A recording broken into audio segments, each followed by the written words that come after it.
Welcome back to Action 2 News at 6 o'clock. A new proposal from the universities of Wisconsin could make transferring between campuses much easier for students. If approved, it would make sure that general education credits count no matter where a student would go within the system. Victoria Frazier joining us live in the studio with how this proposal aims to make it easier for students to transfer those credits. Victoria.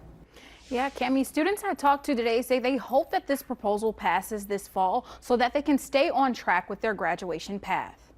There are over 160,000 students enrolled within the 13 universities of Wisconsin's system. A proposal from the Board of Regents announced this week would allow students to transfer general education credits outside of their majors or minors from one university to another. We're excited about it, though, because it puts students first. It creates ease to transfer, which can reduce the time to graduation, can save money, and provide clarity and consistency for our students.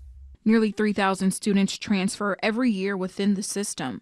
To help students stay on their graduation track, the University of Wisconsin-Green Bay lowered their general education requirements to 30 credit hours. We really have to acknowledge that students are taking credits from all sorts of institutions, and so we need to be flexible as a university to make sure that we see where students are and that we're able to accept them in. Over the years, the system has noticed some students are not able to transfer certain credits because course requirements differ from school to school. If approved, this proposal would change that. If, for example, you complete your gen ed credits at UW Superior, you transfer to UW Green Bay, you're done. There's no other questions asked. It's easier for you than just the students, you know? Your stuff they learn from NWTC Technical College is not going to go to waste.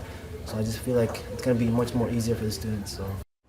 The Universities of Wisconsin Board of Regents will vote on the proposal in the coming months. If approved, it will go into effect for undergraduate students in fall of 2026. Cami.